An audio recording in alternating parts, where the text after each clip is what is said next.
JPMorgan. Well, you look at this. People actually going to prison. Maybe. Well, they've at least got criminal charges against them. Javier, Martin-Artajo, and Julien Grout, they're in the London office. Now, you remember JPMorgan lost $6.2 billion in very risky derivative trading.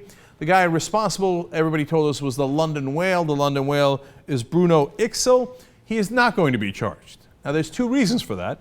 Bruno Iksil, number one, immediately cooperated with the prosecution and said, it was those two guys. Now, one guy is below him and one guy is above him.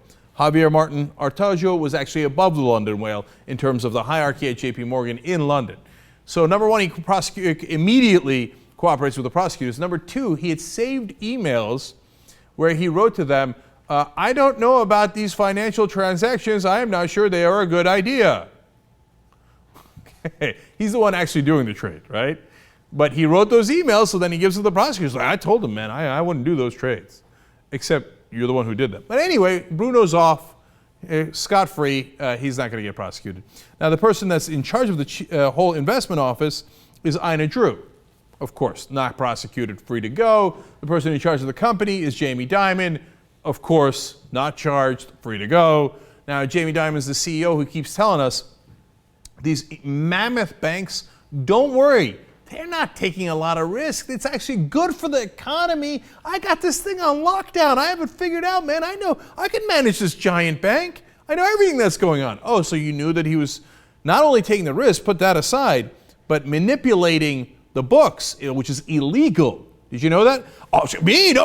I didn't know that. No, don't charge me with anything. No, I don't know anything that's going on at this bank. Wait a minute, I thought you said you were on top of it. Anyway, of course, Jamie Dimon's not going to be charged. So what are the charges here? They have conspiracy, falsifying books and records, wire fraud, and making false filings with the SEC.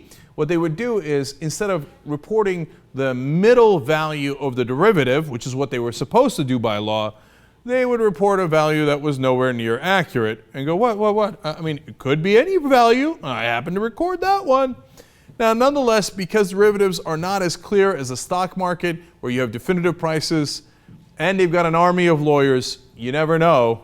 It doesn't mean they're definitely going to jail, but at least the Justice Department has done a little bit against the banks here in prosecuting some of the traders, and including one decent-sized executive. Now, finally, let me quote the New York Times. They say, yet it is unclear when authorities will seek to arrest the men. Mr. Martin-Artajo is away from London on vacation. Mr. Grout left London this year for France, which typically does not extradite its citizens. As I read that, I thought of Edward Snowden. When we really want to get someone, we know how to get him, right? Now, not that we got Snowden, but we got an international manhunt for him. We're like, you better extradite him right away, Hong Kong and then Russia. President Obama canceled a bilateral summit because Russia wouldn't immediately extradite Snowden. France, who apparently is not big on extradition, when it was Snowden that they thought was flying over their airspace in the plane of the president of Bolivia, they said, no. I don't care if you're the president of Bolivia. You're not allowed to fly over our airspace because you might have the really dangerous Edward Snowden, the whistleblower, on your plane.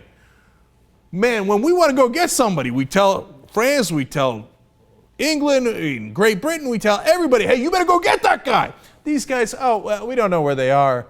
We're not really trying to arrest them yet. I mean, we'll get to that in our good time. I mean, the guy's on vacation. What could we do? Could you imagine if they said, oh, Edward Snowden, he's on vacation. We'll see if we're going to arrest him or not after he's done with his vacation.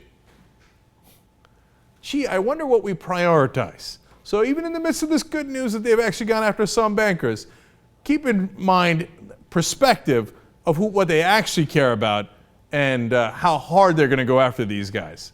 Because the answer might be not that hard.